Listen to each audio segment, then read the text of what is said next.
پڑھنے کا موقع ہوتا ہے، کبھی زیر لب پڑھنے کا موقع ہوتا ہے، تو جس طرح کہا جائے اس کو ہی ملحوظ رکھیں۔ اللہ تعالی ہم سب کو دنیا دین آخرت کی بہتریاں نصیب فرمائیں۔ حدیث شریف بھی سماعت کرتے جائیں اور دل ہی دل میں حضور جان رحمت صلی اللہ علیہ وسلم پہ ہدیہ درود بھی پیش کرتے جائیں۔ پچھلے دو پیر جو گزرے ہیں، جنت جہنم کا تذکرہ آپ نے سنا، اس سے پہلے ایک پیر کو جنت کا تذکرہ آپ نے کیا تھا۔ تذکرہ جنت پر مشتمل جو احادیث مشکات میں ہیں وہ ساری بیان نہیں کی جا سکی تھی۔ پہلی فصل کی احادیث پہلے درس قرآن کے درس حدیث کے موقع پہ جب یہ تذکرہ شروع ہوا تو آپ کے سامنے رکھی گئی۔ آج دوسری فصل کا کچھ حصہ آپ کے سامنے رکھوں گا، اور دوسری فصل اور فصل ثالث یہ انشاءاللہ اللہ نے چاہا تو اگلے پیر کو آپ کے سامنے رکھوں گا۔ حضرت ابو ہریرہ رضی اللہ تعالی عنہ کی مرویات میں سے یہ حدیث ہے جس کو پورے ادب کے ساتھ سماعت کریں۔ قال قلت یا رسول اللہ صلی اللہ علیہ وسلم مما خلق الخلق قال من الماء قلنا الجنۃ ما بناؤها قال لبنۃ من ذهب ولبنۃ من فضة وملاؤها المسك الأصفر وحصباؤها اللؤلؤ والياقوت وتربتها الزعفران من يدخلها ينام ولا يباس ويخلد ولا يموت ولا يبلى ثيابهم ولا يفنى شبابهم۔ رواہ احمد والترمذی والدارمی۔ تینوں محدثین نے اس کو اپنی اپنی اسناد کے ساتھ حضرت ابو ہریرہ رضی اللہ تعالی عنہ سے روایت کیا ہے۔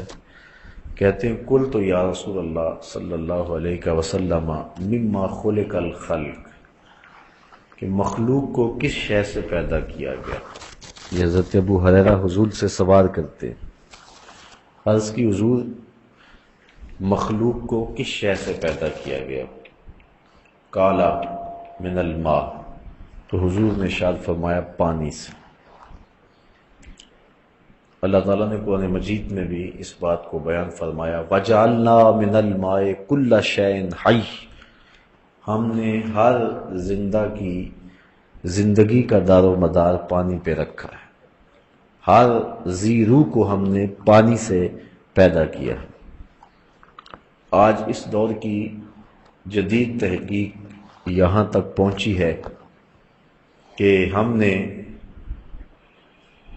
جو قرآن نے بتایا تو آج موجودہ دور میں انسان نے تحقیق کرتے ہوئے اس بات تک ٹو لگائی ہے کہ ہر ذی روح شے کی تخلیق پانی سے کی گئی ہے، اور کائنات کا آغاز جو ہے وہ پانی سے ہے۔ لیکن 14 صدیاں قبل میرے اور آپ کے آقا و مولا صلی اللہ علیہ وآلہ وسلم کے سینے پہ اترنے والے قرآن میں اس حقیقت کو واشگاف الفاظ میں بیان کر دیا گیا وَجَعَلْنَا مِنَ الْمَاءِ كُلَّ شَيْءٍ حَيٍّ، ہم نے ہر زندہ کو پانی سے ہی پیدا کیا ہے۔ یہ ایک شخص نے تحقیق کی ہے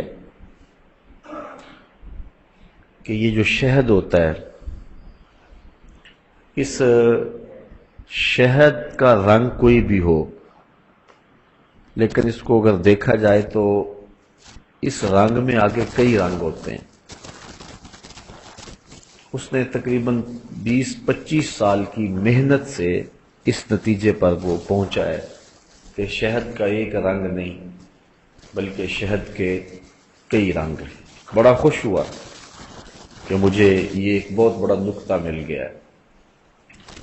اچھا، اس نے اپنی اس معلومات کو، اپنی اس تحقیق کو، اپنے تفحص کو، حاصل مطالعہ کو، تجربات کے نچوڑ کو اپنے دوستوں کے سامنے رکھا۔ اس کے دوستوں کی فہرست میں ایک مسلمان بھی تھا، تو جب نے اس کے سامنے یہ بات رکھی تو اس نے کہا کہ قرآن مجید میں یہ بات موجود ہے کہ ہم نے مکھیوں کے پیٹ سے سیال مادہ نکالا ہے جس کے مختلف رنگ ہیں۔ تو وہ حیرت زدہ ہو گیا، کہا لاؤ دیکھا تو قرآن مجید میں وہ لکھا ہوا تھا۔ تو پھر وہ کہتا ہے میں 25-30 سال کی محنت سے جس نتیجے تک پہنچا ہوں اور جدید تحقیقات کی روشنی میں اور موجودہ دور کی جدید لیبارٹریاں میرے پاس موجود ہیں، اور پھر میں نے یہ نتیجہ نکالا ہے۔ آج سے 14 صدیاں قبل ایک عرب کے دیہات میں رہنے والے شخص کو کس نے بتایا؟ تو اس کو ماننا پڑا کہ محمد عربی صلی اللہ علیہ وسلم اللہ کے سچے رسول ہیں۔ تو حضور علیہ الصلوۃ والسلام نے جو احکام ہمیں بتائے، جو چیزیں بتائیں، آج بڑی دیر گزرنے کے بعد سائنس وہاں تک پہنچ رہی ہے۔ کاش کہ مسلمان ان بنیادوں پر کام کرتے اور دنیا سے بہت آگے چلے جاتے۔ تو بہرحال حضرت ابو ہریرہ کہتے ہیں میں نے پوچھا مما خلق الخلق، مخلوق کو کس شے سے پیدا کیا گیا؟ اب میں اس حدیث کی روشنی میں ایک اور بات کہنا چاہوں گا۔ ایک تو یہ اختلاف ہے کہ لوگ کہتے ہیں کہ نبی کے پاس علم جو ہے وہ غیب کا تھا یا نہیں۔ ایک تو یہ امت میں اختلاف پایا جاتا ہے اور اس عنوان سے آپ علماء سے گفتگو سنتے ہی رہتے ہیں۔ ہمارا عقیدہ تو واضح ہے، صاف ہے کہ جب سب سے بڑا غیب اللہ کی ذات، اس نے بھی نقاب اٹھا دیا تو کوئی اور غیب تو پیچھے رہ ہی نہیں گیا۔ لیکن ایک اور اختلاف ہے امت کے اندر، اور یہ بد نصیبی ہے۔ لوگ کہتے ہیں کہ حضور کو تشریعی علوم کا علم تھا، تکوینی علوم سے ناآشنائی تھی، یہ بات کہی جاتی۔ تشریعی علوم جانتے تھے، یعنی جن کا تعلق شریعت سے ہے، اخلاقیات سے ہے، مسائل دینیہ سے ہے، اس میں حضور مہارت رکھتے تھے، جانتے تھے، علم دیا گیا تھا۔ لیکن جو تکوینی علوم ہیں ان کے بارے میں حضور علیہ الصلوۃ والسلام کو آگہی نہیں تھی۔ یہ باقاعدہ اس بات پر لوگ بات کرتے ہیں اور وہ اس پر دلائل دینے کی کوشش بھی کرتے ہیں، اور بھولے بھالے لوگوں کو وہ چکر میں لے بھی آتے ہیں کہ حضور عالم علوم تشریعیہ تھے، عالم علوم تکوینیہ نہیں تھے۔ میں صرف اتنی بات کہوں گا کہ مخلوقات کو کس شے سے پیدا کیا گیا، اس کا تعلق علوم تشریعیہ سے ہے یا علوم تکوینیہ سے ہے؟ تو ایک بچہ بھی جانتا ہے کہ اس کا تعلق علوم تشریعیہ سے نہیں ہے، علوم تکوینیہ سے ہے۔ اور حضرت ابو ہریرہ حضور سے علوم تکوینیہ کا سوال کر رہے ہیں۔ آپ یہاں ہر پیر کو آتے ہیں، کبھی کبھی سوال و جواب کی نشست بھی ہو جاتی ہے، کوئی ساتھی سوال بھی پوچھ لیتا ہے، تو میرے سے میرے ماننے والے، محبت کرنے والے وہی سوال پوچھتے ہیں جو میرے متعلق ہوتا ہے۔ کبھی کسی طالب علم نے، کسی شخص نے مجھے کیمسٹری اور بیالوجی کا کوئی مسئلہ اور الجبرے کا کوئی کلیہ نہیں پوچھا ہے، اس لیے کہ وہ جانتے ہیں کہ اس شخص کی معلومات جو ہیں وہ تشریعی علوم تک ہیں، اور یہ جو علوم ہیں یہ شخص اس کے بارے میں معلومات نہیں رکھتا ہے، اس لیے کبھی آپ نے مجھ سے یہ سوال نہیں کیا۔ اور اگر آپ میں سے کوئی مجھے اٹھ کر کے پوچھ لے کہ پانی کا کلیہ کیا ہے، تو پھر یا تو ہم کہیں گے کہ یہ جانتا نہیں ہے، یا پھر اس کو یہ خیال ہے کہ یہ شخص جو ہے وہ یہ معلومات بھی رکھتا ہے۔ تو میں صاف کہہ دوں گا میاں، یہ بات جو آپ کہہ رہے ہیں یہ میرے مضمون سے متعلق نہیں ہے۔ مجھ سے تو کوئی مسئلہ پوچھیے، کوئی فقہ کی بات پوچھیے۔ آپ مجھے جو ہیں وہ پوچھ رہے ہیں ایٹم کی ساخت کے بارے میں پوچھ رہے ہیں، الیکٹران، پروٹون اور نیوٹران کی ساخت کے بارے میں پوچھ رہے ہیں، یہ جزء لا یتجزا کے بارے میں سوال کر رہے ہیں، یہ میرا مضمون نہیں ہے، آپ اس کے بارے میں مجھ سے سوال نہ کیجئے، میں آپ کو روک دوں گا، ٹوک دوں گا۔ چلو کسی ایک سطحی بات کا جواب دے لوں گا، اگر آپ مزید دقت میں جائیں گے تو پھر میں سٹاپ تو آ جائے گا، میں اس کے آگے بات نہیں کر سکوں گا۔ لیکن ایک صحابی حضور سے پوچھ رہا ہے علم تکوینی کے بارے میں، تو صحابی کا عقیدہ یہ ہے کہ نبی تشریع علوم کا بھی واقف ہے اور نبی تکوینی علوم سے بھی آگاہ ہے، اس لیے تکوینی علوم کا سوال کیا جا رہا ہے۔ تو آج کے اگر کسی شخص کو سمجھ نہیں آتی تو اس کی قسمت، لیکن صحابی کو پتہ ہے کہ کائنات کی کوئی شے نہیں ہے جو میرے محمد عربی کی نگاہوں سے چھپی ہوئی ہو، اس لیے وہ حضور سے پوچھ رہا ہے مما خلق الخلق، حضور یہ بتائیے کہ مخلوق کس شے سے پیدا کی گئی، اس کا مادہ کیا تھا، اس کا میٹیریل کیا تھا، کس شے سے کائنات کی تخلیق کی گئی۔ ایک تو سوال بتاتا ہے کہ ان کا عقیدہ کیا تھا، اور دوسرا پھر حضور کا اس پر ٹوکنا نہ، منع نہ کرنا۔ اور میاں میں نبی ہوں تو مجھے تم اس عنوان سے سوال کیوں کرتے ہو؟ آقا کریم نے یہ جواب نہیں دیا، بلکہ حضور نے فرمایا قال من الماء، فرمایا پانی سے پیدا کیا گیا۔ قال من الماء کس شے سے پیدا کیا گیا ہے؟ پانی سے۔ قلنا الجنت ما بناؤها، اچھا یہ بات تو بتائی، اس نے پوچھی حضرت ابو ہریرہ نے، حضور نے بتا دی، لیکن سوالات کا سلسلہ آگے بڑھا۔ کہا حضور ایک اور بات بتائیے کہ جنت کس شے سے بنائی گئی ہے؟ یہ مخلوقات جو دنیا کی ہیں یہ تو بنائی گئی ہیں پانی سے، لیکن جنت کس شے سے بنائی گئی ہے؟ اب حضور نے سارا میٹیریل بیان کر دیا، کیا کیا لگی ہے شے جنت کو بنانے میں۔ یہ عمارت بنی ہے، اس کو سیمنٹ بھی لگا ہے، سریا بھی لگا ہے، اینٹیں بھی لگی ہیں، بجری بھی لگی ہے، ریت بھی ڈالی گئی ہے، پھر اس کے بعد تعمیر کا سلسلہ آگے چلے گا تو اس کو ٹائل بھی لگائی جائے گی، رنگ روغن سب کچھ تو بتانا پڑے گا نا، اس کو یہ لگا ہے۔ بنیادوں میں پتھر کوٹا گیا ہے، پھر بجری ڈالی گئی ہے، پھر ڈیمپ ڈالا گیا ہے، پھر اس کے بعد جو ہے وہ اینٹیں ہیں، اینٹوں کے اندر سریا ہے، یہ سب کچھ بتانا پڑے گا۔ تو صرف اتنا پوچھا جائے کہ یہ مسجد کس شے سے بنائی گئی ہے تو ہمیں سب کچھ بتانا پڑے گا۔ صحابی پوچھتا ہے جنت کی بنا کیسے ہوئی، جنت کس شے سے بنائی گئی ہے؟ اب سنو رسول کیا بیان فرما رہے ہیں۔ اللہ اکبر۔ قال لابنۃ من ذهب ولابنۃ من فضہ، فرمایا کچھ اینٹیں سونے کی تھی، کچھ چاندی کی تھی، کچھ اینٹیں سونے کی تھی اور کچھ اینٹیں چاندی کی تھی۔ وَمَلَاتُهَا الْمِسْكُ الْأَزْفَرُ، اور جو گارا تھا نا، جو مسالہ جوڑنے کے لیے تھا، وہ خالص کستوری کا تھا، خالص کستوری، ملاوٹ والی نہیں، خوشبودار کستوری کا تھا۔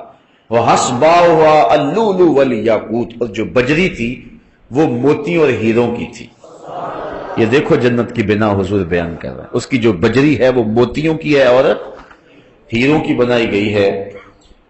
وَتُرْبَتُهَا الزَّعْفَرَانُ، اور جو اس کی مٹی ہے وہ زعفران کی ہے، جو مٹی ہے، فرش ہے، وہ کس کا ہے؟ زعفران کا۔ یہاں تو لینے جائے نا تولوں میں تو 1500 روپے تولہ زعفران، نہیں 1500 میں ملے گا، کوئی حکیم ہو تو وہی بتا سکتا ہے کہ کتنے ہزار روپے تولہ ہے، اور پھر بھی وہ بھی یقین نہیں ہوگا کہ یہ خالص ہے کہ یہ ناخالص ہے۔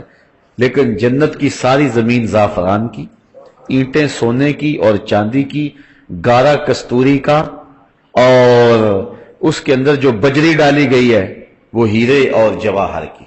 اللہ اکبر۔ یہ دیکھیے جنت کی بنا حضور بیان فرما رہے ہیں۔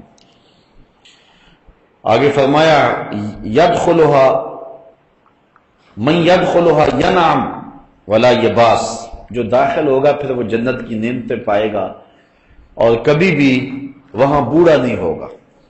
وَيَخْلُدْ، اور ہمیشہ رہے گا۔ وَلَا يَمُوتُ، تو کبھی موت نہیں آئے گی۔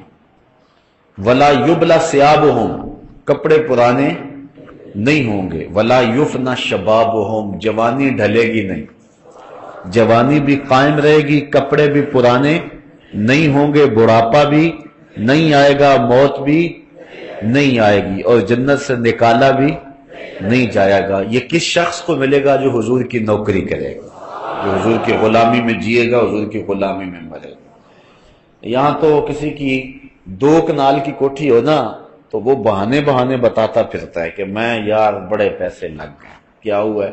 وہ یار 2 کنال کی کوٹھی شروع کر بیٹھا تھا، 3 کروڑ روپیہ لگ گیا۔ ایک بندے نے 11 کنال کی کوٹھی شروع کی، ابھی مکمل نہیں ہوئی ہے، وہ 6 مرتبہ مجھے بتا چکا ہے کہ اتنے پیسے لگ گئے ہیں، بس جو ہے وہ بھی مکمل ہی نہیں ہو رہی۔ تو جس کے پاس 11 کنال کی کوٹھی ہو وہ تو پھولے نہیں سماتا کہ میرے پاس 11 کنال کی کوٹھی ہے، 10 کنال کی کوٹھی ہے، 1 ایکڑ کی کوٹھی ہے، 2 ایکڑ کی ہے، لیکن جنت کے محل یہ تو اینٹوں سے ہے نا، اور وہ بھی بڑا امیر بھی ہو لیکن جو بنیادوں میں اینٹیں لگاتا ہے وہ کھنگر ہی لگاتا ہے، وہ اول اینٹ بنیادوں میں نہیں لگاتا، لیکن اللہ نے جنت میں جو محل بنایا ہے اس کی بنیادوں میں بجری نہیں ہیرے بھرے ہیں اور موتی بھرے ہیں۔ اللہ اکبر۔ یا کہتے ہیں یار اوپر پلستر کاری دینا ہے نا تو 9 ایک کا مسالہ ڈال لو، وہ بھی کہتے ہیں 9 دابڑے ریت کے اور 1 دابڑا سیمنٹ کا، یار اوپر پلستر بھی تو کرنا ہی کرنا ہے نا، تو کوئی بات نہیں ہے، بڑی مضبوط ہو جائے گی، اور سریا بیم ڈالنا ہے تو 2 سریے کافی ہیں، لیکن وہاں دیکھو کہ جو مسالہ ہے وہ کس چیز کا ہے؟ کستوری کا، اور کستوری بھی ملاوٹ والی نہیں ہے، ذرا دیکھو حدیث کے لفظ وَمَلَاتُهَا الْمِسْكُ الْأَزْفَرُ، حضور فرماتے ہیں کہ کستوری لگی ہوئی ہے اس کے مسالے میں، اس کے گارے میں کستوری لگی ہوئی ہے، اور فرمایا وہ بھی نا خالص نہیں ہے، وہ بھی خالص لگائی گئی ہے، خوشبودار کستوری سے وہ محل تعمیر کیے گئے ہیں جس کی بنیادوں کے اندر ہیرے اور جواہر ڈالے گئے ہیں، موتی اور یاقوت ڈالے گئے ہیں، لال اور پکھراج ڈالے گئے ہیں۔ اللہ اکبر۔ اور اس کی اینٹیں سونے کی ہیں اور چاندی کی ہیں، اور اس طرح جنت کے محل تعمیر کیے گئے ہیں، اور پھر جو اس محل میں جائے گا نہ مرے گا، نہ بوڑھا ہوگا، نہ کپڑے پرانے ہوں گے، نہ گرد اڑے گی، نہ لباس پھٹے گا، اور نہ ہی وہاں سے وہ نکالا جائے گا۔ اللہ حضور کے صدقے ہمیں جنت کی بہاریں عطا فرمائے۔ یار یہاں رہ لے جھوپڑیوں میں کوئی بات نہیں، گزر ہی جانی ہے نا، کتنی گزر گئی ہے، باقی بھی تو گزر ہی جانی ہے، جو تھوڑی سی گزر جائے گی رہ گئی ہے گزر جائے گی۔ سودا کریں، وہ سونا سودا اللہ سے خریدیں۔ اللہ اکبر، اللہ اکبر۔ اللہ تعالیٰ اپنے خاص کرم سے ہمیں وہ نصیب فرمائے۔ اچھا ہم اچھے تو نہیں ہیں، اعمال بھی اچھے نہیں ہیں، تو شیخ سعدی شرازی علیہ رحمہ کا مجھے شعر یاد آیا، میرے والد گرامی اس کو بڑے ذوق سے پڑھا کرتے تھے۔ شنیدم کے در روز امید و بیم، شنیدم کے در روز امید و بیم، بداں را بنیکاں ببخشد کری۔ شیخ سعدی کہتے ہیں میں نے سنا ہے قیامت کے دن اللہ تعالیٰ بروں کو نیکوں کے صدقے بخش دے گا، اس لیے من گرچہ از پاکاں نیم با پاکاں بستہ ہوں۔ ایک شیخ کہتا ہے کہ میں اگرچہ پاک نہیں ہوں لیکن پاکوں کے ساتھ جڑا ہوا تو ہوں نا، میں حضرت شاہ نقش بند بخاری کی لڑی سے وابستہ تو ہوں نا، اس لیے اللہ میرے اوپر کرم فرما دے گا۔ کبھی آپ نے دیکھا ہے گلدستہ جو بازار میں بکتا ہے پھولوں کا، تو اس کو جو باندھا ہوا ہوتا ہے وہ تو گھاس سے باندھا ہوا ہوتا ہے، تو جو قدر و قیمت ان پھولوں کی ہے وہی گھاس کی ہو جاتی ہے۔ شیخ سعدی نے یہاں ایک اور مثال دی، فرماتے ایک دن میں حمام میں گیا تو میں نے مٹی سونگھی تو اس سے خوشبو آ رہی تھی، میں نے کہا تو مشک ہے یا عنبر؟ اس نے کہا میں مٹی ہوں، لیکن جمال ہم نشیدر من اثر کر وگر نہ من ہما خاکم کے ہستم، میں چند دن پھول کی جڑوں میں بیٹھی رہی ہوں اور میرے ہم نشی کا جمال میرے اندر تاثیر کر گیا، ہوں تو اوقات کی مٹی، ذات کی مٹی، لیکن پاکوں کی سنگت اور صحبت اور پھولوں کی خلوت اور پھولوں کی جلوت نصیب ہو گئی اور میرے من میں خوشبو بس گئی۔ اس لیے اللہ والوں کی صحبت اور نیک لوگوں کی سنگت اور ان کے ساتھ نسبت انشاءاللہ مٹی کو بھی قیمتی کر دے گا اور ہماری خاک بھی ٹھکانے لگ جائے گی۔ اللہ اپنے کرم سے، اپنے فضل سے ہمیں اپنی رحمتوں کا حصار اور سایہ نصیب فرمائے۔ وَأَنْهُ، اور انہی سے یعنی حضرت ابو ہریرہ سے ہی ایک دوسری روایت ہے، قال قال رسول اللہ صلی اللہ علیہ وسلم ما فی الجنت شجرۃ الا وساقها من ذهب، رواہ ترمذی۔ یہ بھی ترمذی کی روایت ہے، پہلی روایت ترمذی، احمد اور دارمی کی تھی۔ حضرت ابو ہریرہ فرماتے ہیں جنت میں کوئی درخت ایسا نہیں ہے کہ جس کا تنا جو ہے وہ سونے کا نہ ہو۔ جنت کے ہر درخت کا تنا کس کا ہے؟ سونے کا۔ واہ واہ، کیسی اللہ تعالیٰ نے جنت سجائی اور سنواری۔ پھر فرمایا وَعَنْهُ، انہی سے روایت ہے، قال قال رسول اللہ صلی اللہ علیہ وسلم ان فی الجنت 100 درجہ ما بین کل درجتین 100 عام، رواہ ترمذی۔ یہ بھی ترمذی کی روایت ہے۔ امام ترمذی فرماتے ہیں کہ جنت میں 100 درجے ہیں۔ کتنے درجے ہیں؟ 100 درجے۔ اور ایک درجے سے دوسرے درجے کا فاصلہ 100 سال کا ہے۔ اب بتاؤ کہ آخری درجے تک جاتے ہوئے کتنا عرصہ لگے گا؟ یہ درجے اللہ تعالیٰ جنت میں رکھے ہوئے ہیں، اور اپنے پاک بندوں کو اللہ تعالیٰ ان درجوں میں رکھے گا اور انہیں رحمتوں سے نوازے گا۔ وعن ابی سعید رضی اللہ تعالیٰ عنہ، حضرت ابی سعید خدری سے روایت ہے، قال قال رسول اللہ صلی اللہ علیہ وسلم انا فی الجنت 100 درجہ لو ان العالمین اجتمعوا فی احداہن لواسعتہم، کہتے ہیں کہ جنت میں 100 درجے ہیں، اور اگر ساری خدائی ساری کائنات ایک درجے میں چلی جائے تو سما جائے، لیکن اللہ نے 100 درجے بنائے ہوئے ہیں جنت میں۔ وعنہ، حضرت ابو سعید خدری سے ہی روایت ہے، یعنی نبی صلی اللہ علیہ وسلم وہ حضور سے روایت کرتے ہیں، فی قولہ تعالی، اللہ تعالیٰ کا یہ قول، وفرش مرفوع، جو جنت میں فرمایا گیا کہ قالین بچھے ہوئے ہوں، جنت میں فرش بچھے ہوئے ہوں گے۔ قال ارتفاعها لکما بین السماء والارض مسیرۃ 500 سنہ، کہا کہ وہ جو فرش بچھے ہوئے ہوں گے ان کی بلندی اتنی ہوگی کہ جتنی زمین اور آسمان کے درمیان ہے۔ اللہ اکبر، مسیرۃ 500 سنہ، اور لمبائی میں اتنے ہوں گے کہ 500 سال چلتے رہیں تو ایک قالین کا ٹکڑا بھی ختم نہیں ہوگا۔ اللہ اکبر۔ وعنہ، انہی سے روایت ہے، اور یہ روایت بڑی خوبصورت، قال قال رسول اللہ صلی اللہ علیہ وسلم ان اول زمرۃ يدخلون الجنہ یوم القیامہ ضوء وجوہہم علی مثل ضوء القمر لیلۃ البدر، حضور فرمایا جنت میں پہلا گروہ جو جائے گا ان کے چہرے ایسے چمک رہے ہوں گے جس طرح 14ویں کا چاند چمکتا۔ یہ انبیاء علیہ السلام کا گروہ ہوگا۔ وَالزُمْرَةُ الثَّانِيَةُ، اور جو دوسرا گروہ جائے گا، عَلَى مِثْلِ أَحْسَنِ كَوْكَبٍ دُرِّيٍّ فِي السَّمَاءِ، تو وہ ایسے ان کے چہرے چمکتے ہوں گے جس طرح آسمان پر جو ہے وہ روشن ستارہ چمکتا ہے۔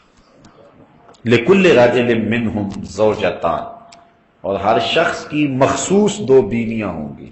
ویسے تو 70 حوریں بھی دی جائیں گی دنیا پر جو اس کی ازواج ہیں، اگر اعمال صالح ہوئے ان کے تو ایمان کے ساتھ اس دنیا سے چلی گئی تو وہ بھی جنت میں جائیں گی، لیکن اس کے علاوہ مخصوص 2 بیویاں اس کو عطا کی جائیں گی۔ علی کل زوجۃ 70 حلہ، ہر زوجہ نے 70 لباس پہنے ہوئے ہوں گے۔ کتنے لباس پہنے ہوں گے؟ 70 لباس۔ یرا مخ ساقہا من ورائہا، اور ان کی پنڈلی کے اندر ہڈی اور ہڈی کے اندر جو گودا ہے وہ 70 لباسوں سے بھی جھلک رہا ہو، یعنی اس قدر اس کی سفیدی اور اس قدر جو ہے اس کی چمک اور اس کی روشنی اور اس کی نورانیت ہوگی۔ اس کو بھی امام ترمذی نے اپنی سند کے ساتھ روایت کیا۔ وعن انس، حضرت انس سے روایت ہے، قال یؤتی المؤمن فی الجنۃ قوۃ کذا وکذا من الجماع، قیل یا رسول اللہ اوا یتیک ذالک، قال یؤتی قوۃ 100، حضور نے فرمایا جنت میں مومن کو قوت دی جائے گی اتنی اتنی، مردانہ قوت۔ قیل یا رسول اللہ اوا یتیک ذالک، عرض کی حضور کیا وہ طاقت رکھے گا؟ قال یؤتی قوۃ، فرمایا ہاں اس کو طاقت اس کی دی جائے گی، 100، یعنی جس طرح کہ 100 آدمیوں کی قوت ہے اس طرح ایک مومن کو جنت میں یہ قوت اور طاقت دی جائے گی۔ وعن سعد بن ابی وقاص، حضرت سعد بن ابی وقاص روایت کرتے ہیں ان النبی صلی اللہ علیہ وسلم، حضور سے، انہو کہتے ہیں حضور نے فرمایا، قال لو انا ما یکل ظفر مما فی الجنت بدأ لتا زخرفت له ما بین خوافق السماوات والارض ولو ان رجلا من اہل الجنت اطلع فبدأ صابره لطمس ضوءه ضوء الشمس کما تطمس الشمس ضوء النجوم، رواہ ترمذی۔ حضور نے فرمایا کہ جب آدمی کے ناخن ہوں تھوڑے سے تو کچھ میل وغیرہ ناخن میں پھنس جاتی ہے، وہ جو جنتی کے ناخنوں کے نیچے چیز ہوگی وہ میل تو نہیں ہوگی، وہ تو مشک ہی ہوگی نا، وہاں میل تو ہوگی نہیں، تو وہ اتنی قیمتی ہے یعنی جنتی کی باقی نعمتیں تو ہیں جو صرف ناخنوں کے نیچے جو میل آپ سمجھ لیں وہ جنت کی، وہ اتنی قیمتی ہے. ما یکلو ظفرم مما فی الجنہ بادا لتز خارفت لہو ما بین خوافق السماوات والارض. فرماتے اگر وہ چھنک دے نا، وہ ایسے کر دے اور وہ نکل کے گرے، آسمان اور زمین تک جتنی جگہ ہے حتیٰ کہ زمین و آسمان کی جڑیں بھی روشن ہو جائیں. اب بتائیے کہ کتنی قیمت ہے اس کی. اللہ اکبر. اور آگے فرمایا وَلَوْ أَنَّ رَجُلًا مِّنْ أَهْلِ الْجَنَّةِ اطَّلَعَ فَبَدَأَ صَابِرُهُ.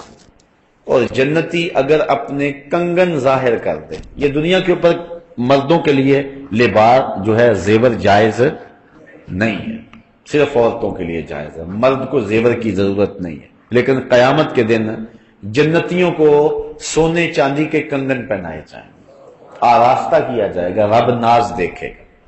دنیا کے اوپر تم نے تکلیفیں اٹھائی تو کنگن پہنائے جائیں گے. اگر اس جنتی کے کنگن ظاہر ہو جائیں لَطَمِسَ ضَوْءُهُ ضَوْءَ الشَّمْسِ. اللہ اکبر. تو سورج کی جو روشنی ہے ختم ہو جائے. کس طرح؟ فما کما تطمس الشمس ضوء النجوم. جس طرح سورج چڑھتا ہے نا تو ستارے غائب ہو جاتے. اصل ستارے غائب نہیں ہوتے، ستاروں کی روشنی نظر ہی نہیں آتی کیونکہ سورج اتنا غالب ہوتا ہے. یہ کتنی روشنی ان کی نظر آ رہی ہے، یہ ٹیوب لائٹ ہے، یہ باہر جو جل رہی ہے. اگر سورج چڑھ جائے تو دن کو یہ لائٹیں آپ جلائیں باہر دھوپ میں تو وہ جلتا ہوا بلب کو روشنی دیتا ہے، روشنی دیتا ہے. لیکن سورج کی روشنی اتنی غالب ہوتی ہے کہ ہمیں نظر نہیں آتی. وہ زیرو کے بلب جتنا بھی چمکتا ہوا نظر نہیں آتا کیونکہ غالب ہوتا ہے سورج. اسی طرح آسمان پہ ستارے ہوتے ہیں، لیکن جب سورج چمک جاتا ہے تو وہ ستارے نظر نہیں آتے ہیں. جس طرح سورج چمکے تو ستارے نظر نہیں آتے. تو حضور نے فرمایا اگر جنتی کا کنگن ظاہر ہو جائے تو سورج بھی نظر نہ آئے، اتنی روشنی پھیل جائے، اتنا اجالا ہو جائے. اللہ اکبر کبیرہ. وعن ابی ہریرہ قال قال رسول اللہ صلی اللہ علیہ وسلم. حضرت ابو ہریرہ سے روایت ہے، یہ بھی امام ترمذی اور سنن دارمی نے روایت کیا. حضور نے ارشاد فرمایا اہل الجنت جرد مرد کہلا لا یفن شبابہم ولا یبلا ثیابہم. جنتی جرد اور مرد ہوں گے، یعنی جوان ہوں گے اور داڑھی اور مونچھیں نہیں ہوں گی. پورے جسم کے اوپر کہیں بھی کوئی بال نہیں ہوگا سوائے سر کے بالوں کے. ابروؤں کے بال ہوں گے، سر کے بال ہوں گے، چونکہ اگر یہ بھی نہ ہو تو بدصورتی ہوتی ہے. باقی یہ بازوؤں کے اوپر، ٹانگوں پہ، باقی اعضائے بدنیوں کے اوپر جو بال ہیں، داڑھی کے بال، یہ کچھ بھی نہیں ہوگا. بال کوئی نہیں ہوگا، صرف چند انبیاء علیہ السلام کی داڑھی ہوگی اعزاز و تکریم کے لیے. باقی سارے لوگ جو ہیں وہ جرد اور مرد ہوں گے، جوان ہوں گے اور ریش نہیں ہوگی. کہلا، اور آنکھوں میں قدرتی سرمے کی دھاریاں لگی ہوئی ہوں. لا یفنا شبابہم، اور شباب ڈھلے گا نہیں. ولا یبلا ثیابہم، اور کپڑے بھی پرانے نہیں ہوں گے. اس پر ایک اور حدیث دیکھ لیں. حضرت معاذ بن جبل روایت کرتے ان النبی صلی اللہ علیہ وسلم قال، حضور نے ارشاد فرمایا یدخل اہل الجنت الجنت جردا مردا مکحلین ابناء ثلاثین او ثلاث و ثلاثین سنۃ رواه الترمذی. حضور فرمایا جنتی جنت میں جب داخل ہوں گے تو بے بال ہوں گے، جوان ہوں گے، آنکھوں میں قدرتی سرما لگا ہوا ہوگا، 30 سال کی عمر ہوگی، اور ثلاثم و ثلاثین، یا 33 سال کی عمر ہوگی. زیادہ لوگوں کا قول یہی ہے کہ حضرت عیسیٰ علیہ السلام جب آسمان پہ اٹھائے گئے تھے تو ان کی 33 سال عمر تھی. 33 سالہ جوان ہوں گے، لیکن 33 سال کے اندر جا کر کچھ آثار بڑھاپے کے پیدا ہونے لگ جاتے، لیکن ایسا نہیں ہوگا. لیکن عمر 33 سال کے لگ بھگ ہوگی. جرد اور مرد ہوں گے، بڑھاپے کے آثار نہیں ہوں گے، کپڑے جو ہے وہ پرانے نہیں ہوں گے، چھوٹے نہیں ہوں گے، سرما لگا ہوا ہوگا. اللہ اکبر. تو اس حالت کے اندر جو ہے جو بھی جنت میں جائے گا، اگر کوئی بوڑھا بھی ہے تو جنت میں جوان ہو کے جائے گا. اس لیے ایک عورت آئی حضور کے پاس، بوڑھی خاتون، عرض کی حضور میرے لیے دعا کرو میں جنت میں چلی جاؤں. فرمایا بوڑھی عورتیں جنت میں نہیں جائیں. اچھا اس نے رونا شروع کر دیا، تو میں نہیں، بوڑھی عورت تو جنت میں جا ہی نہیں سکتی، اس نے اور رونا شروع کر دیا۔ پھر آقا مسکرائے، فرمایا جو بھی جائیں گی جوان ہو کے جائیں گی، بوڑھی کوئی نہیں جائے گی۔ تو یہ حضور کا مزہ تھا جو حضور کبھی کبھی فرما لیا کرتے تھے۔ تو اس لیے یہاں اگر کسی کو گھٹنوں سے اٹھا نہیں جاتا اور کمر میں درد رہتا ہے، سر میں شدید درد ہے، پولیو کا مارا ہوا ہے، دکھوں کا مارا ہوا ہے، بڑے دکھ ہیں، تکلیفیں ہیں، لیکن جنت میں نہ کوئی تکلیف، نہ کوئی پولیو، نہ کمر درد، نہ سینے کا درد، نہ کوئی مرض، نہ کوئی بیماری۔ آج تو کسی کے کپڑے بیچارے کے پھٹے پرانے، اس دن ایسا نہیں ہوگا، کپڑے بھی نئے، لباس بھی خوبصورت، چہرہ بھی خوبصورت، چاند بھی شرمائے، سورج بھی شرمائے۔ اللہ اکبر۔ تو یہ جنت اللہ تعالیٰ نے اپنے بندوں کے لیے تیار رکھی ہے، اور بندوں کس طرف لگے ہوئے ہو؟ اللہ کہتا ہے میں نے جنت تمہارے لیے سجائی ہے، تم تصور بھی نہیں کر سکتے جو میں نے وہاں تمہارے لیے بنا دی ہے۔ تو آؤ ذرا تم جو ہے اس جنت کے لیے، لوگ آج پیرس کو دیکھنے کے لیے بے تاب ہیں، وہ جائیں نا آپ کبھی وہاں جو ایمبیسی میں، تو وہاں لوگوں کا شوق ہوتا ہے، جب وہ ملتا ہے نا جو ہے وہ پاسپورٹ ہے، تو اس وقت اس طرح دل لوگوں کے دھڑک رہے ہوتے ہیں، رنگ اڑا ہوا ہوتا ہے کہ کہیں میرا جو ہے وہ ویزا ہی نہ رہ جائے۔ اور پھر جب وہ کھولتے ہیں تو پھر اگر ویزا نہیں لگا ہوتا تو میں نے دیکھا کہ لوگ ایسے گر پڑنے لگے، اور جن کا لگا پھر وہ خوشی سے آنسو ان کے آ رہے ہوتے ہیں، جی ویزا لگ گیا۔ یار پیرس کا ویزا لگ گیا تو خوشی میں پھولے نہیں سمائے، تو پھر کیا مزہ ہوگا جن کا جنت کا ویزا لگ گیا، تصور بھی نہیں ہو سکتا۔ اس کے لیے اپلائی کر دو اور پھر معرفت حضور کی لکھ دو، انشاءاللہ یہ اللہ کے کرم سے یہ ویزا لگ جائے گا۔ اور جس کا لگ گیا، اللہ تعالیٰ فرماتا ہے وجوہ یومئذ ناعمہ، اس دن کچھ چہرے تر و تازہ ہوں گے اور کچھ چہرے اس دن جو ہیں وہ مرجھائے ہوئے ہوں گے۔ چہروں سے پتہ چلے گا یہ جنت میں جا رہا ہے، یہ جنت میں جا رہا ہے۔ کچھ چہرے ہنس رہے ہوں گے، ضاحکہ کے لفظ آتے ہیں، مستبشرہ، اور ان کے اوپر جو ہے وہ بشارت ہوگی، خوشی ہوگی، لوگ کہیں گے یہ جنتی جا رہا ہے۔ اور کچھ لوگوں کے چہرے لٹکے ہوئے ہوں گے اور سخت پریشان ہوں گے۔ دنیا میں تو جیسے بھی تھی زندگی، کاش کہ یہ زندگی ٹھیک ہو جاتی، لیکن اس دن پھر پچھتانے سے کچھ نہیں ہوگا۔ آج حضور نے سب کچھ بیان کر دیا، بتا دیا کیسے جنت کا نقشہ کھینچا رسول کریم نے۔ اللہ کو کثر چھوڑی، شوق پیدا ہوتا ہے کہ نہیں جنت کا؟ یہ حضور شوق دلا رہے ہیں۔ نعت خواں کہتا ہے کہ مجھے نہیں ضرورت جنت کی۔ عجیب بات ہے تجھے، میں ایک عاشق رسول کو دیکھا مدینے میں، تو وہ بڑا غصے میں تھا وہ ایجنٹ پر، میں نے کہا جی میرا ٹکٹ نہیں لگ رہا ہے۔ میں نے کہا یار تم تو کہتے ہو کہ مدینے کے بغیر جی نہیں لگتا، مدینے میں جی نہیں اب لگ رہا ہے تمہارا۔ تو عجیب سی کہانیاں ہیں، حضور نے تحریف دلائی ہے نا، حضور نے جنت کا نقشہ کھینچا ہے نا۔ ایک ایک چیز جو صحابہ کو بتا رہے ہیں، صحابہ آگے بتا رہے ہیں، حضور صحابہ، اللہ محبوب کو بتائے کہ محبوب میں نے تیرے غلاموں کے لیے ایسی سونی جنت بنائی ہے۔ محبوب آگے اپنے غلاموں کو بتائیں، غلاموں آئے ہیں دکھ تمہیں، بدر میں تکلیفیں سہی ہیں تم نے، احد میں تم نے تکلیفیں سہی ہیں، لیکن حوصلہ رکھو تمہارے لیے رب نے بڑا کچھ بنایا ہوا ہے۔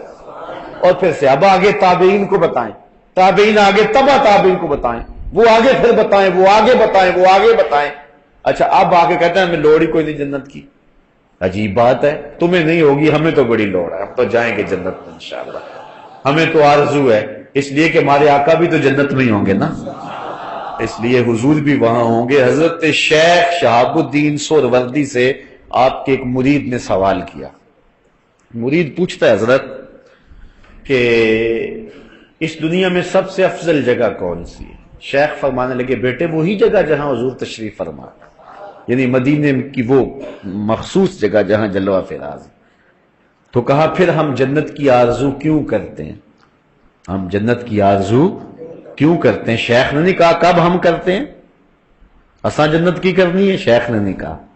کہنے لگا بیٹا جب حضور یہاں ہے دنیا پہ تو یہ جگہ افضل ہے، جب جنت میں جائیں گے تو جنت افضل ہوگی، اس لیے تو ہم جو ہے وہ حضور کے پیچھے پیچھے ہیں، جدھر جدھر حضور ہوں گے ہم بھی حضور کے پیچھے پیچھے ہیں۔ تو اس لیے یہ ہماری آرزو ہے، اور یہ دعا مانگا کرو کہ اللہ جنت عطا فرمائے۔ جو کہتا ہے کہ مجھے لوڑ نہیں، مرضی اس کی، لیکن ہمیں جنت چاہیے، چونکہ اس جنت کی تحریث ہمیں حضور نے دلوائی ہے، جنت کی تحریث ہمیں حضور نے دی ہے۔ اب حضرت اسماء بنت ابی بکر رضی اللہ تعالی عنہا حضرت ابوبکر صدیق رضی اللہ تعالیٰ عنہ کی صاحبزادی نے بھی حدیث بیان فرمائی ہے، ذرا وہ بھی سنیں، چونکہ آج کل حضرت ابوبکر صدیق کے ایام چل رہے ہیں، لہذا کیسا گھر تھا، گھر کی بیٹیاں بھی حضور کی حدیثیں بیان فرماتی ہیں۔ حضرت اسماء رضی اللہ تعالی عنہا بنت ابی بکر قالت فرماتی ہیں سمیت رسول اللہ، کہتی ہیں میں نے بھی حضور سے سنا ہے، کیونکہ حضور ان کے گھر آیا کرتے تھے، اور پھر ان کی سکی ہمشیرہ حضرت عائشہ رضی اللہ تعالی عنہا یہ حضور علیہ السلام کی زوجہ محترم تھی اور یہ ادھر بھی جایا کرتی تھی۔ پھر مدینے کی عورتوں نے عرض بھی کیا تھا حضور سے، عرض کیا حضور ساری موجیں مرد ہی اڑا رہے ہیں، ایک دن ہمارا بھی مقرر کر دے، ہمیں بھی کچھ عطا فرمایا کر۔ پھر حضور نے ہفتے میں ایک دن خواتین کے لیے مقرر فرمایا تھا، کسی مقام پہ عورتیں جمع ہوتی تھی اور حضور جا کے انہیں ارشادات فرمایا کرتے تھے، اس لیے صحابیات نے ڈائریکٹ حضور سے سنا ہے۔ حضرت اسماء رضی اللہ تعالیٰ عنہ فرماتی ہیں سمیت رسول اللہ صلی اللہ علیہ وسلم، میں نے حضور سے سنا، وذکر لہ سدرۃ المنتہا، حضور کے سامنے سدرۃ المنتہا کا ذکر کیا گیا، سدرۃ المنتہا کا ذکر کیا گیا۔ قال یسیر الراکب فی ظل الفنن منہا مئۃ سنہ، تو حضور نے ارشاد فرمایا سدرہ ایسی ہے کہ جس پر 100 سال اگر کوئی سوار چلتا رہے تو ختم نہ ہو۔ وَيَسْتَظِلُّ بِظِلِّهَا مِئَةُ رَاكِبٍ، یا حضور نے یہ فرمایا کہ اس کے سائے میں 100 سوار جو ہیں وہ بیٹھ جائیں تو اس کا سایہ ان کے لیے کافی ہو۔ شک کا راوی فیا، راوی کو شک ہوا ہے کہ حضور نے وہ کہا تھا یا یہ کہا تھا۔ فیہا فراش الذہب کأنّا تمرھا الکلال، اس میں جو ہے وہ چمکدار پتنگے ہیں، فراش کہتے ہیں یہ جو شمع کے گرد نہیں ہوتے وہ پتنگے ستنگے، وہ کیا کہتے ہیں اسے، پروانے، تو فرمایا کہ اس کے اوپر جو ہے وہ چمکدار جیسا سونا چمکتا ہے اس طرح کے پروانے، اور وہ پروانے کون سے ہیں؟ فرشتے، وہ اللہ کے نوری فرشتے جن کے پر سونے کی طرح چمکتے ہیں۔ جس طرح شمع کے گرد پروانے ہوتے ہیں، سدرہ کے درختوں کے ساتھ وہ فرشتے لٹکے ہوئے ہیں۔ اللہ اکبر۔ کأنّا ثمرھا الکلال، اور فرمایا کہ اس کا پھل ایسا جس طرح مٹکے ہوتے ہیں، جس طرح مٹکے ہوتے ہیں، اور مٹکوں کے اندر ایسا ہے پھل میں جس طرح مکھن نہیں بھرا ہوا ہوتا، ان بٹنوں کے اندر وہ جو ہے وہ گودا بھرا ہوا ہے۔ یہ ہے سدرۃ المنتہا، ویسے عربی میں بیری کو کہتے ہیں، بیری، سدر، بیری، سدرۃ المنتہا وہ بیری کا ہم شکل کوئی درخت ہے جس کے پتے ہاتھی کے کانوں کے برابر ہیں اور پھل جو ہیں وہ مٹکوں کے برابر ہیں، اور فرشتوں کی وہ حد ہے، منتہا انتہا سے، حد سے، یہ نیچے والے جتنے فرشتے ہیں سدرہ پہ جا کے رک جاتے ہیں، آگے نہیں جا سکتے، اور جو اوپر والے فرشتے ہیں ملائے اعلیٰ کے اوپر والے، وہ اوپر سے آ کر کے سدرہ پہ رک جاتے ہیں، وہ نیچے نہیں آ سکتے، نیچے والے اوپر نہیں جا سکتے، اوپر والے وہ بارڈر ہے، سرحد ہے۔ جبریل چونکہ نیچے والے فرشتوں کا استاد ہے، لہذا جبریل بھی آگے نہیں جا سکتا، جبریل بھی جہاں جا کے حضور کو کہا حضور بس میں اب یہاں رک جاتا ہوں، آپ آگے جائیں۔ بدو گفت سالار بیت الحرام، اے حامل وحی برتر خرام، حضور نے کہا وحی لایا کرتا تھا، اب آنا آگے، جو در دوستی مخلصم یافتی، انانم سے صحبت چرات آفتی، مجھے تو نے مخلص پایا، میں نے نبیوں کی امامت کروائی ہے، تیرا ہاتھ پھر بھی نہیں چھوڑا، تو اب تم میرا ساتھ کیوں چھوڑ رہے ہو؟ عرض کی اگر یکسر منہ برتر پرم فروغ تجلا بسوزد پرم لو دنو تو خط وطن لا ترک، تو اگر میں ایک بال بھی آگے بڑھوں تو جل کے راکھ ہو جاتا ہوں۔ جبریل بھی رک گئے، نور بشر دا جھگڑا چلیا تے سدرہ تے جا کے گل مک گئی، کوئی فلک تے رہ یار گیا، کوئی جا سدرہ تے ہار گیا، ایک کالیاں زلفاں والا سی جڑا عرش تو دی لنگ پار گیا۔ آگے معراج کا موسم آ رہا ہے، شاید آج کل چاند چڑھ گیا، آج شاید چڑھ جائے معراج کا چاند، شکر ہے کہ چلو معراج کی ابتدائی شیر سے ہو گئی ہے، آج نہیں تو کل تو چڑھ ہی جائے گا انشاءاللہ علیہ۔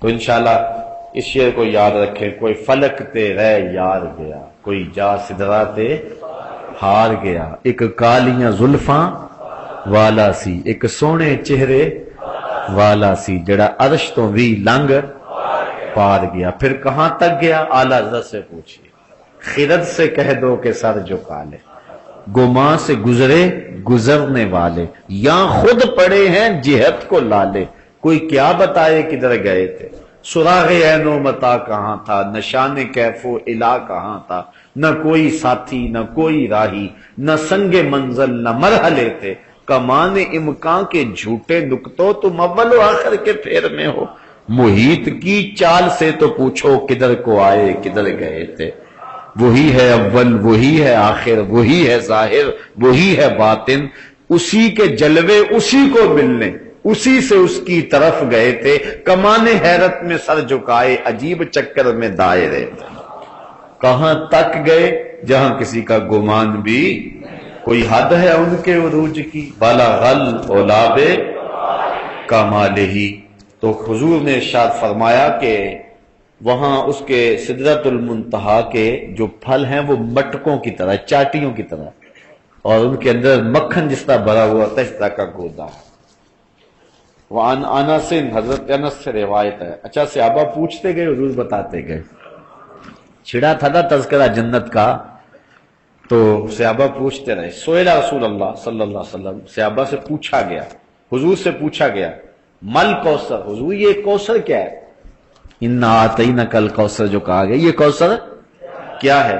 حضور نے فرمایا، قال ذاک نہر آتانیہ اللہ یعنی فی الجنہ، فرمایا جنت میں ایک نہر ہے جو اللہ نے مجھے عطا کر دی، مجھے عطا کر دی، اشد بیاضا من اللبن، اس کا پانی دودھ سے زیادہ سفید ہے، دودھ سے زیادہ سفید ہے، وَأَحْلَى مِنَ الْعَسَلِ فِيهِ، اور شہد سے زیادہ میٹھا ہے، شہد سے زیادہ میٹھا ہے اور دودھ سے زیادہ سفید ہے۔ واہ واہ، جب چلو بھریں گے لطف ہی آ جائے گا، اتنا میٹھا اتنا ٹھنڈا اور اتنا سفید گوڑا، اللہ خالص دودھ۔ 4 نہریں ہیں جنت میں، 4 نہریں ہیں، کوثر، تسنیم، سلسبیل، مائے معین۔ کوثر حضور میں اللہ نے مجھے دے دیے، یہ کوثر کی حضور شان بیان کر رہے ہیں۔ اللہ اعلیٰ حضرت فرماتے ہیں ٹھنڈا ٹھنڈا میٹھا میٹھا، ٹھنڈا ٹھنڈا میٹھا میٹھا، پلاتے وہ اور پیتے ہم ہیں، پلاتے وہ اور پیتے ہم ہیں۔ اور اعلیٰ حضرت نے ایک اور جگہ، جس کی 2 بوند ہیں کوثر و سلسبیل، ہے وہ رحمت کا دریا ہمارا نبی، تو کہا احلا من العسل فیہ تیر، اللہ تیرے منہ میں کوثر کا پانی ڈالے، اور جنہوں نے نعرے کا جواب دیا اللہ ان کے منہ نے بھی مائے معین، سلسبیل اور تسنیم کا پانی ڈالا۔ اللہ خیر کرے سب کی، اور انشاءاللہ اللہ حضور کے صدقے کو جنت عطا کرے انشاءاللہ، بڑی امید ہے، مایوس نہیں ہے انشاءاللہ۔ گناہ گار تو بڑے ہیں، گناہ گاروں و لیکن خوش نصیب، اس نے کہا ہوں تو گناہ گار لیکن ہوں خوش نصیب، اس لیے کہ میرے دامن، میرے ہاتھ میں دامن تو محبوب آپ کا ہی ہے نا، تو لج پال پریت نو توڑ دے نہیں، جدی باں پھڑ دے انہوں چھوڑ دے نہیں۔ اس لیے ہمیں امید ہے کہ ضرور اللہ خاص کرم فرمائے گا اور ہم حضور کی قربت میں انشاءاللہ جنت میں ضرور پہنچیں گے۔ اللہ ہمیں جہنم سے بچائے اور جنت عطا فرمائے۔ اللہ اکبر۔ ایک حدیث میں آتا ہے کہ پیالے ستاروں کی طرح ہوں گے جس سے وہ جام سے کٹورے بھر بھر کے پئیں گے۔ اللہ اکبر۔ یہاں تو بندہ کہتا ہے کہ اب 2 گلاس 3 گلاس 4 گلاس آگے تو میں پی نہیں سکتا، لیکن وہاں کوئی مسئلہ ہو گیا جتنا مرضی پیتے جاؤ، کبھی نہر پہ بیٹھ کے پیو، کبھی گھر بھی لے آؤ، کبھی پھل کھاؤ جنت کے۔ اللہ اکبر۔ چلو اللہ نے موقع دیا تو جنت میں چلے گئے تو اکٹھے کر لیں گے سب کو۔ آج کل تو لنگر کا مسئلہ ہوتا ہے نا کہ لنگر اتنا زیادہ کہاں سے پکائیں، وہ ادھر سے نہر کے کنارے پہ درس قرآن کر لیا کریں انشاءاللہ، حوض کوثر کے کنارے پیتے جاؤ اور سنتے جاؤ۔ اللہ اکبر۔ پھر انشاءاللہ یہ مجلس یاد آئے گی، اللہ نے اگر نصیب کیا، اللہ اپنے کرم سے نصیب فرمائے، امید رکھے انشاءاللہ اللہ خیر کے دروازے کو۔ تیرن فیہ تیرن آناکہا کآناک الجزر، حضور نے فرمایا حضرت انس سے، کہا وہ جو جنت ہے نا، جنت ہے اس میں وہ کوثر کی نہر ہے جو دودھ سے زیادہ سفید ہے اور شہد سے زیادہ مٹھی ہے۔ یہاں جو نہریں ہوتی ہیں ان میں مچھلیاں ہوتی ہیں اور مرغابیاں ہوتی ہیں، تو اس میں بھی ایک جانور ہوگا، اس میں بھی مرغابیاں ہوں گی۔ وہ کیسی ہوں گی؟ سنو حضور نے، کآناک الجزر، جس طرح اونٹ کی گردن ہوتی ہے اس طرح ہوں گی، شکل بڑی خوبصورت، اور اس طرح کے شتر مرغ ہوں گے۔ اچھا، قال یا رسول اللہ، قال عمران، حضرت عمران نے کہا، ھذہ لناعمۃ، قال رسول اللہ صلی اللہ علیہ وسلم اکلتھا انعم منھا، عرض کی حضور پھر تو مزہ ہی آ جائے گا۔ حضرت عمران نے کہا، وہ بھی پاس ہی بیٹھے تھے، کہا کہ حضور پھر تو مزہ ہی آ جائے گا جب اس نہر کے اندر وہ جانور چل رہے ہوں گے، اونٹ کی گردن جتنے جانور اس طرح چل رہے ہوں گے۔ حضور نے فرمایا مزہ تو آئے گا لیکن جب کھاؤ گے تو اور ہی آئے گا، یعنی وہ جو جانور ہے وہ شکار بھی کرو گے، اس کو بھونو گے بھی، اس کو کھاؤ گے بھی۔ تو حضور نے ارشاد فرمایا اکلتھا انعم منھا، فرمایا جب کھاؤ گے نا جانور پھر سمجھ آئے گی کہ یہ لطف کیا ہے اس کا۔ اللہ اکبر۔ مجھے ذرا تصور میں مجلس نبوی لاؤ نا، جب حضور بیان کر رہے ہوں گے اور صحابہ سن رہے ہوں گے اور یوں مکالمہ ہو رہا ہوگا، صحابہ پوچھ رہے ہوں گے، حضور بتا رہے ہوں گے۔ اللہ اکبر۔ اب اس پر ایک اور روایت حضرت بریدہ رضی اللہ تعالی عنہ سے سنیے، وقت زیادہ ہو گیا۔ ان رجلا قال یا رسول اللہ هل فی الجنت من خیل، اچھا عرب لوگ گھوڑوں سے بڑا پیار کرتے تھے۔ ایک صحابی نے عرض کی حضرت بریدہ نے کہ کہتے ہیں ایک شخص نے عرض کی، یا رسول اللہ جنت میں گھوڑے بھی ہوں گے؟ جنت میں گھوڑے بھی ہوں گے؟ قال ان اللہ ادخلک الجنہ فلا تشاء ان تحمل فیها علی فرس من یاقوتۃ حمراء یطیر بک فی الجنہ، کہ اللہ نے چاہا تو جنت میں گیا نا تو سرخ یاقوت کا بنا ہوا گھوڑا تجھے ملے گا جس پر بیٹھ کے تو جنت میں اڑے گا بھی، صرف دوڑے گا نہیں، وہ فضا میں پرواز بھی کرے گا۔ ایسو شیتا الا فعلتا، جہاں تو چاہے گا تو فرمایا وہ تجھے وہاں لے بھی جائے گا۔ وَسَأَلَهُ رَجُلًا، اچھا ایک آدمی اور اٹھ کے کھڑا ہو گیا، اس نے گھوڑے کی بات کی تو مجلس میں سے ایک آدمی اور اٹھ کے کھڑا ہو گیا۔ فقال یا رسول اللہ هل فی الجنت من ابل، حضور جنت میں اونٹ بھی ہوں گے؟ عرب اونٹ سے بڑا پیار کرتے تھے، اونٹ بھی ہوں گے؟ گھوڑے والے کی تو بات حضور نے بتا دی، اونٹ والے نے پوچھا اونٹ بھی ہوں گے؟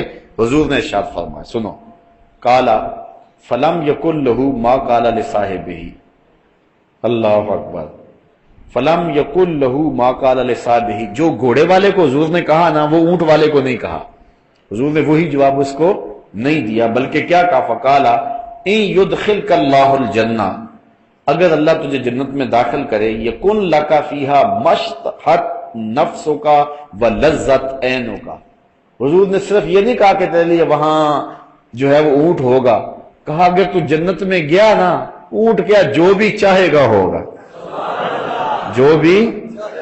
اگر خان صاحب کا پروگرام بنانا کہ پہرا دینا یہاں، تو وہاں فرمایا جائے گا چل ان محلوں کا تو پہرا بھی دے لے، پہرے کی بھی ڈیوٹی لگا ہی دی جائے گی، جو چاہے گا اللہ تعالیٰ وہ پورا فرمائے گا۔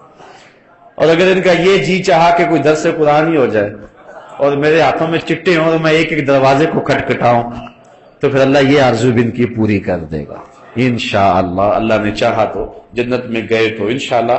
ہماری آرزو تو یہی ہونی ہے نا، ہماری تمنا تو یہی ہونی ہے۔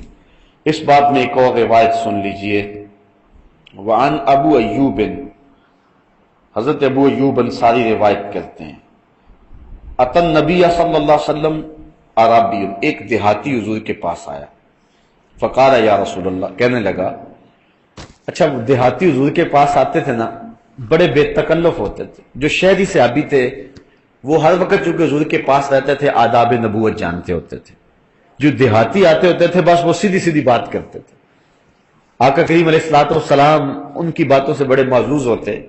صحابی فرماتے کبھی کبھی کوئی دیہاتی آتا نا تو حضور کو پکڑ کر نا یہاں کپڑے سے تو کھینچتا اور کھینچ کے پوچھتا، یہاں تک کہ حضور کا کندھا نظر آتا، ہمیں اس پہ غصہ تو بڑا آتا اس نے کیا کیا ہے، ساتھ خوش بھی ہوتے چلو حضور کا کندھا تو دیکھ لیا نا، حضور کے کندھے کی بغلوں کی زیارت تو کر ہی لی ہے، اس کے اس انداز سے، اس کے بھولے پن سے ہمارا بھی تو کام بن ہی گیا نا۔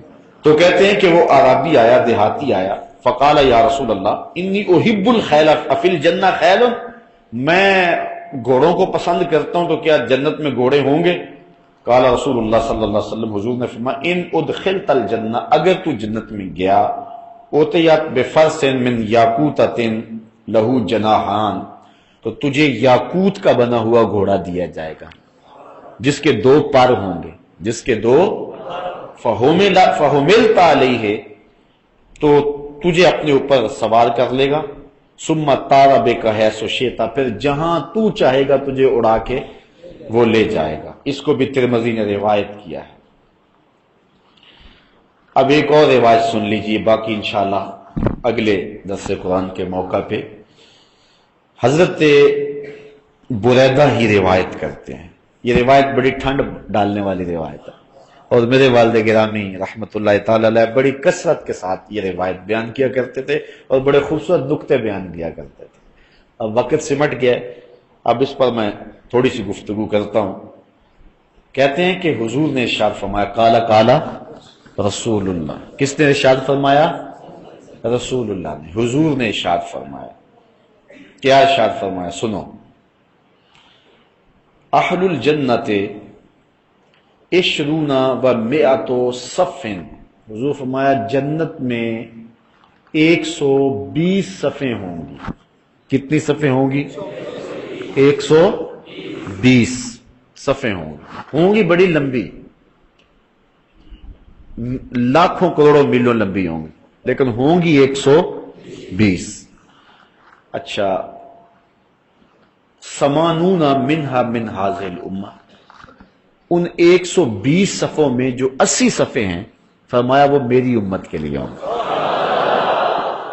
80 صفیں میری امت کے لیے، وَأَرْبَعُونَ مِنْ سَائِرِ الْأُمَمِ، اور باقی 40 حضرت آدم علیہ السلام سے لے کر حضرت عیسیٰ تک جتنی امتیں، سب کی امتوں کی صفیں کتنی ہوں گی؟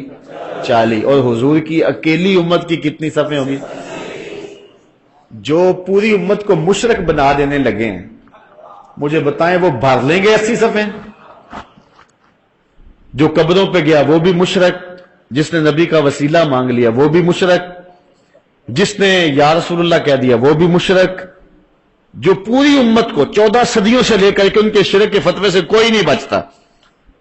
سیدھی سادھی بات ہے، سادہ سا استدلال میرے والد گرامی کیا کرتے تھے، کہتے تھے یہ پوری دنیا کو جو مشرک بنا رہے ہیں یہ بھر لیں گے 40، یہ 80 صفحے بھر لیں گے، ان سے تو ایک بھی پوری نہیں ہو سکتی، 2.5 ٹوٹل تو ہیں۔ تو ان 80 صفوں کو کون بھرے گا؟ ان 80 صفوں کو حضور کے نوکر ہی بھریں گے نا، حضور کے غلام ہی بھریں گے نا۔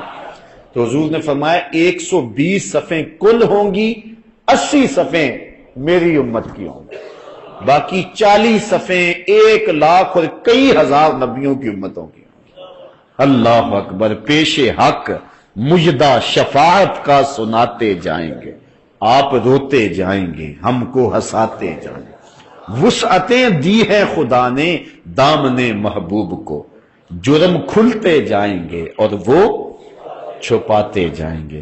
اس لیے باغ جنت میں محمد مسکراتے جائیں گے، پھول رحمت کے گریں گے، ہم اٹھاتے جائیں گے انشاءاللہ۔ اللہ نے چاہا حضور کے صدقے سے اللہ ہمیں اچھے عمل کرنے کی توفیق دے، کہ جس جنت کا نقشہ حضور نے کھینچا ہے اللہ ہمیں وہ جنت نصیب فرمائے، اور اللہ جس جہنم کا ذکر ہوا اللہ اس جہنم سے ہمیں محفوظ فرمائے، اس کے کرم سے ممکن ہے اللہ اپنی رحمتیں دے۔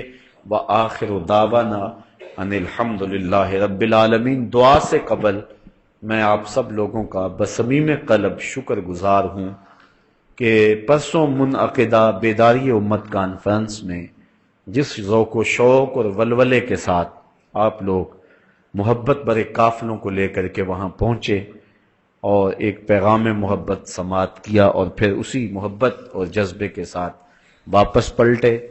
ویسے میرا خیال تھا کہ میں کانفرنس میں اعلان کروں گا کہ یہ جو پرسوں پیر ہے اس پیر کی ہم چھٹی کریں گے، چونکہ آج آپ دور دراز سے آئے ہیں، لیکن اتفاقاً مجھے یاد نہ رہا، تو میں نے کہا تھا کہ ساتھیوں کو تکلیف دینے والی بات ہے کہ پہلے جمعے کے دن آئے ہیں، پھر ہفتے کے دن آئے ہیں، اس کے بعد ایک دن چھوڑا پھر آئے ہیں۔ تو اب مجھے اعلان کا کہا گیا کہ اگلے جمعۃ المبارک کو جمعے کے موقع پہ بھی تو آپ نے آنا ہی آنا ہے، تو رات عشاء کے بعد بھی بھٹی میرج ہال میں آپ جو ہیں وہ پھر دوبارہ حاضر ہوں گے۔ تو بعض کا جب شادیوں کا موسم ہوتا ہے نا تو ایک مہینے میں 10 شادیاں آ جاتی ہیں، اور خرچے والا کام بھی ہوتا ہے، اور بندہ کہتا ہے چلو جی اب چھوٹ تو ہے ہی نہیں، جانا تو پڑنا، رشتہ داری بڑی گوڑی ہے، تو جو درس قرآن سے آپ کی رشتہ داری ہے وہ بھی تو بڑی گوڑی ہے نا۔ تو انشاءاللہ آپ جمعے کو بھی پہنچیں گے، عشاء کی نماز کے بعد یہ بھٹی میرج ہال کا جو ماہانہ درس ہوتا ہے، آج بھی آپ تشریف لائے۔ میں آپ سب لوگوں کے لیے دل کی اتھاہ گہرائیوں سے دعا گو ہوں کہ اللہ تعالیٰ آپ کا یہ آنا جانا اپنی بارگاہ میں قبول ہے۔ اللہ ان قدموں کو گلزار کر جو تیری راہوں میں چل رہے ہیں، اور انشاءاللہ یہ مزید قافلہ آگے بڑھے گا تو 30 جون کو اصلاح امت کانفرنس میں آپ کی شرکت اسی ذوق و جذبہ کے ساتھ ہوگی۔ بلدیہ گراؤنڈ، ساہیوال اور جو فیصل آباد میں کانفرنس ہو رہی ہیں ان میں آپ کو میں تکلیف نہیں دوں گا، وہ انہی ڈویژنوں کے لوگ شامل ہوں گے، لیکن آپ اصلاح امت کے لیے تیاری کریں گے، اور یہ بھٹی میرج ہال کا جو پروگرام ہے اس کے لیے تیاری کریں گے۔ اللہ مجھے آپ کو اپنی رحمتیں دے۔ بائیں پستان سے 2 انگل نیچے تھوڑا سا پہلو کی جانب گوشت کا ایک ٹکڑا ہے جس پر سفید رنگ میں لفظ اللہ لکھا ہے، اور یہ خیال کریں دل دھڑک نہیں رہا، لفظ اللہ اللہ کہہ رہا ہے، سانس اندر جائے تو اللہ، باہر آئے تو ہو۔